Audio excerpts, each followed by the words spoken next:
Hello and welcome to Options Guide TV. My name is Brian Overby. I am the author of the Options Playbook. And today we're going to have an educational session. We're going to talk about the delta and the gamma, the two Greeks that really drive option pricing using an option pricing model in the theoretical world. So we're going to basically feed off the last education session that we did. And if you want to see that, it's going to be in the description box down below. We'll put that link in there for you. But that episode was on September 4th. It was episode number 22, What is Delta? So we're going to take delta and we're going to do the brother of delta and talk about gamma. Bottom line is delta was so important as far as the option pricing model is concerned that they gave it its own Greek. They gave it its little brother, and that little brother is called gamma. So I'm going to start by showing you a PowerPoint slide, and then we're going to run over to the playbook and show you the section about the Greeks inside the options playbook. And then we're going to jump over to the TradeHawk software, and we're going to use real live data to look at how delta and gamma react together. So let's start by looking at my PowerPoint that I have put together here on the definition of delta and gamma. Now, these are textbook definitions, and I'm just putting it up for your benefit. I really don't like to talk about the textbook meaning behind the Greek numbers. I want to understand it in theory and in concept. And honestly, by the time we're done with this show today, I don't think you'll ever have to look at a gamma, because you'll understand the concept of it when gamma is big and when gamma is small, and when I want to worry about the acceleration of delta. And that's going to be the theme. But to start with, we might as well define them. Delta. It's the amount a theoretical options price will change for a corresponding 1 point change in the price of the underlying stock. And then gamma is the amount that the delta will change based on a 1 point movement of the stock. So delta tells you how your option should move as the underlying stock moves in either direction. And gamma will tell you how much delta will move when that stock makes that 1 point movement. Okay, that's the theory. Now let's understand this without memorizing the definitions, because understanding the textbook definition, I don't think really does a lot in general. All right, delta. So back on September 4th, we went through this definition in detail, so I'm going to go through it fairly quick. But if you've ever gone to a seminar on delta, you'll understand that delta of an at-the-money option contract is usually right around 50. And the way that I like to define that is use the non-textbook definition, which I'm going to highlight here on the bottom of my screen. And that is that delta is the probability of an option being 1 cent in the money on expiration. I'm going to add that 1 cent. So if the stock is 50 and the strike is 50, like in our example here, we got a 50 strike call option. We got 60 days to expiration. If the stock is 50 and the strike is 50, it makes sense that delta would be close to 50. Why? Well, if the stock goes up 1, it's in the money. If it goes down 1, it's out of the money. So you got about a 50-50 chance at that point in time. And if you use the non-textbook definition of delta, you can understand that, all right, well, at the money options are going to have a delta of 50. As we go deeper in the money, we're going to slowly approach 1. Remember, an option can't ever move more than the underlying stock would. It's derived from that underlying stock's price. So as we get deeper in the money, delta will become bigger, and hence the probability of being in the money will be higher. And as we go further out of the money, delta will get smaller because the probability of it finishing at least 1 cent in the money will be lower, and hence so will delta. Okay, so let's go through this scenario. Stock is 50, strike is 50, stock goes from 50 to 51. Just from everything we just said, we should see our option in theory, this is in a theoretical world, go from $3 to $3.50. Why? Because delta said that it should. Now we look at it and we see the underlying stock go from 51 to 52, and we see that the option went from $3.50 to $4.10. It went up by 60 cents. Well, why did it go up by 60 cents? Well, we could say because gamma said that delta would change by 10 cents. So when we started this, the stock was at 50, the strike was 50, the delta was 50, and the gamma was 10. Now, in the real world, everything's changing for every tick of the underlying stock. But in this theoretical world, we're saying that, well, if it went from 50 to 51, we went up 50 cents, the exact amount of delta, and delta changed. And then in that next point movement, because of gamma, delta increased by 60 cents, and the stock moved one more point, and then we went from 350 to 410. All right. So we just basically define gamma. We define what gamma does to delta to make your option contract accelerate in the speed as the underlying stock gets deeper and deeper in the money. So a lot of times what people will reference gamma to is the acceleration of the delta or acceleration of the option contract in general. It's like putting your foot on the gas It's like putting your foot on the gas pedal. If I'm doing that, I'm accelerating, I'm moving faster and faster and faster. So to truly understand gamma, and if you understand this concept, like I said, you really don't need to look at what the gamma is on the option change, but you need to understand this. All right, let's go back to our non-textbook definition. We're highlighting that on the top of the slide. Delta is the probability of the option being in the money on expiration. And I have a quiz for you. The stock is 50, the strike is 50. You have 60 days remaining to expiration. This is actually the symbol for delta. And we know from our last slide that the delta was at 50. The stock went up from 50 to 51, and we know that the delta changed and it was at 60. Gamma, if we would have seen the gamma, we would have known that that was in theory, what delta should have changed to. Now, let's take it to an extreme. Let's move it to a 1 day to expiration option contract. Keep everything the same. And a 1 day to expiration option contract, if the stock is 50 and the strike is 50, the delta is 50. You can't get a more 50 delta at that second when the stock is 50 and the strike is 50 with, let's say, just a few minutes to that expiration date. Because if we tick up 1 penny, we're in the money. If we tick down 1 penny, we're out of the money. So we got a 50-50 chance of being in the money. And this is probably the one time where it's a true 50-50 chance or probability of it happening. But if we move 1 point in the money, my question to you is, what's the delta now? What's the delta trading at now? And I'm going to let you think about that and think about this definition and make an educated guess. If you've never ever seen a seminar about delta and gamma, sit here and think about that. Contemplate on that for a second. The answer is it's going to be much higher than 60.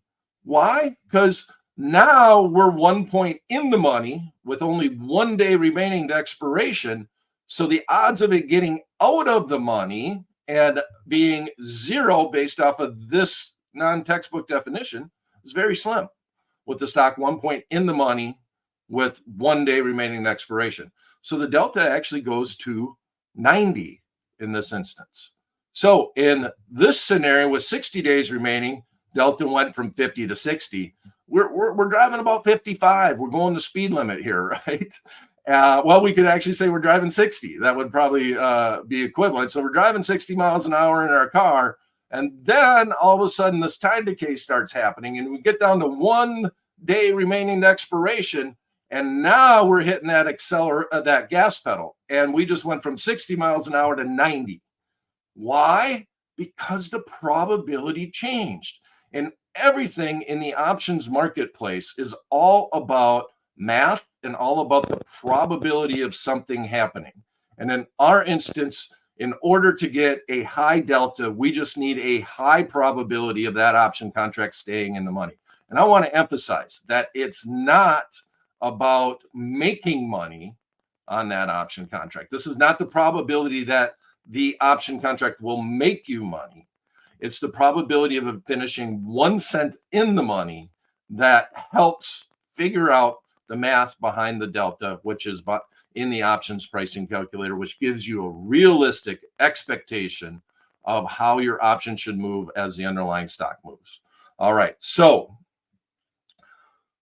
as expiration approach, delta changes, but mainly gamma changes. And I'm going to show you this one last slide, and this is the moral to the story as far as my slides are concerned. Here's the textbook definition of gamma, but understand that gamma is highest for the near term at the money strike, and it slopes off as we go in and out of the money. And that makes sense if you think about it. The highest delta can get is 1. You can never make more from a derivative, which an option is, than you can from the actual underlying.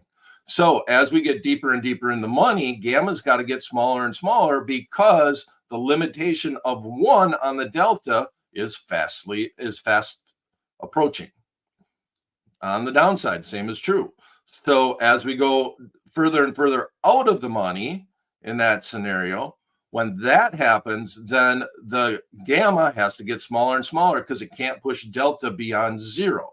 So if it gets down to 0 and we're way out of the money, well, gamma is going to be extremely small. So the most activity, the most action is on the at the money option contract. And hence, what's usually the most active option? The near term at the money option contract usually has the most volume and most open interest. Why? Because it's an exciting option contract, right? It moves, the stock moves, the underlying moves, everything happens. And as that option, in our instance, a call option, becomes deeper in the money, all of a sudden it's almost like you're picking up shares of stock because your option contract is acting more and more like the stock for every dime and nickel and quarter that the underlying price moves deeper in the money. And gamma is the driver of that. All right, so as I've highlighted on my slide, optionsplaybook.com has a great review of this. So we're going to actually just jump over to that section inside the options playbook, and it's under option basics, and it's talk about meet the Greek. So you got 2 little things that you can go back to review. You can go back to September 4th, episode 22, and you can say, what is delta? And then you can give you a little bit better understanding of delta based off of this video that we're taping today. And then you can read Meet the Greeks inside the Options Playbook at optionsplaybook.com. Okay, so now let's pause for a second, and we're going to jump back and do this in real time. Now we're taping the show. We're gonna launch this on a Friday, but today is a Thursday or a Tuesday, and we're going to look at the real markets on this Tuesday. So let's run out and take a quick peek at where that is at. So here's the TradeHawk software, and we are, let me pull up this option grid, and we're going to do it this way. Okay, so I have it set up right now. We have the SPYs at 415, and we're going to use the SPYs because it's the most liquid option contract. Pricing models work best in liquid markets. Well, just in general, option trading works the best in liquid markets. So let me define what's going on here on the TradeHawk options grid. On the left-hand side of the screen, we have calls. On the right-hand side of the screen, we have puts. I have highlighted using some of the features in the software that in the money options on the call side and the in the money options on the put side. Right now, the market's at 416 exactly. Wow, we hit it right on the nose. So look at our delta. Our delta is 53. Now, we talked about this on the show. In the real world, usually if we're right at the strike, the call delta will be a little bit higher than the put delta. There's a reason behind it, but I don't think we need to get into that minutia. But here's what has to happen. If the call delta is 53, the put delta has to be 47. Why? Because if you add them together, they got to add up to 1. And we talked about that in great detail on episode 22. So if it's obvious that has to happen if you understand the theoretical, because if one of these options has to be in the money, right? Either the call option has to be in the money or the put option has to be in the money, or it's got to be pegged right at 416, which happens very infrequently. But with that case, you understand that there's got to the probability of 53 and 47 adds to 100 because one of them has to be in the money. So that's the theory behind it. So with that delta on this expiration, November 17th, 17 days away, which is a lot in the SPY and a $416 ETF, the most liquid ETF in the world probably. and we see the gamma is 2. All right, so realize that this delta in this chain is multiplied by 100. So the 50 delta, if you want to do it the way that I had it on my slides, would be 0.53 and 0.02. That would be the situation. So you just move the decimal point over 2 spots. So this says that if the underlying stock goes up 1, well, in that instance, then the option contract, the delta should go up by 2 and should become larger as we get deeper in the money. And we can test that theory. Why? Because we have 1-point strikes. So if we go up here, it's about 2.5. And you see that you go down to this strike, the delta goes from 53 to 56, almost the amount of gamma. Then you keep going on down, and you just add those gammas on, and you can come up with that delta. Now, in the real world, everything changes all at once. And so it's not as straightforward as the theoretical, like we talked about on our slides. But here's the concept that is true. As we go deeper and deeper in the money, delta gets bigger and bigger, gamma gets smaller and smaller, right? On the call side of things. If we go further and further out of the money, delta gets smaller, and gamma also gets smaller as we go further and further out of the money. So just like we were talking about. So understand that the at-the-money option contract is the most explosive contract. It picks up and loses delta the quickest out of any other option contract that's in that chain.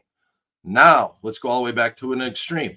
Let's talk about a short-term option. All right. So today is Halloween. Happy Halloween. I know that we're going to be launching this on a Friday, but today is October 31st. And so this is going to be the most extreme. I'm going to do November 1st. One thing about the Greeks is if there's literally zero time for the underlying, for that expiration date, the Greeks kind of get a little messy. So let's just go to November 1st. It still is going to be extreme, just like we did with our slides. We pushed it to the extreme.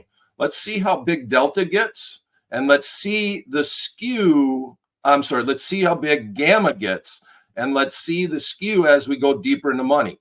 So the 407 strike, that delta is going to be a lot higher because of everything that we just said about probability, and gamma is going to be a lot higher to start on the near term, and then this is going to get a lot smaller overall. Why? Because delta is higher, so gamma is going to be smaller. So let's check it out. All right, so now look at our gamma. Our gamma just exploded. We went from a 52 delta, which is about the same because we're right at the money. It's still hanging around here, right at 416. But that gamma now says that for every 1-point movement in the stock, our delta is going to go from 52 to either 59, or we're going to go -7 down to about 45. All right, that's what gamma is saying. So if you want high gamma, and I'm going to kind of leave this here, if you want high gamma, you're going to have high theta. You're going to be short-term options with a lot of time decay. Our next education series, we're going to come back, we're going to talk about theta. So that's going to be a little foreshadowing, and we're going to combine the two. But this is why professional traders, some of them down on the trading floor. I used to work at the Chicago Board Option Exchange, which is now SIBO Global Markets, and they just would not get short options, not short spreads, and in particular, naked call options or naked put options, also known as uncovered, in the last week to expiration. Because if that option contract gets in the money and it moves against you, it's going to move real quick because gamma says that it will, if you will. So a lot of traders on the floor, there's some want to play in that world because there's high risk and high reward. But if you're a conservative trader, you try to avoid to be short options in the last week of expiration because of the acceleration factor of that gamma. All right. So if you want to be going to be right on your forecast, guess what? You want gamma. I would rather own this option contract if I knew I was going to be right and I knew that underlying stock was going to move, let's say 3 points. I would rather have this because in a 3-point movement, we're going to go from 416 down. All of a sudden, my delta's at 72. Right? That's a huge movement in delta. Let's go back and look at the difference here on the November 17th expiration. And let's take it down from there. Our delta goes from 53 down to 62, right? 72 versus 62. That's like having 10 more shares of stock. That's a big difference, but you have 1 day to be right. In this one, you have 17 days to be right. And there you go. That's the moral to the story. So if I'm going to sum this up, if you're thinking about delta and you're thinking about gamma, I honestly don't believe that you need to get a quote on gamma every single time you trade an option. You need to understand this concept that as expiration approaches, gamma drives delta. It's the acceleration pedal. That expiration date going down to day 0 is like stepping on that gas pedal. If you're out of the money, your option contract's going to move slower and slower and slower. And if you're in the money, it's going to move faster and faster and faster as you go deeper and deeper in the money. And why is that? Because gamma says so. And gamma is the gas pedal as far as delta is concerned. All right, that's it for this edition of Options Guy TV. Please click the thumbs up and click subscribe, ring the bell so you get all the notifications for the next Options Guy TV, and we'll see you shortly. Thanks for coming, everyone.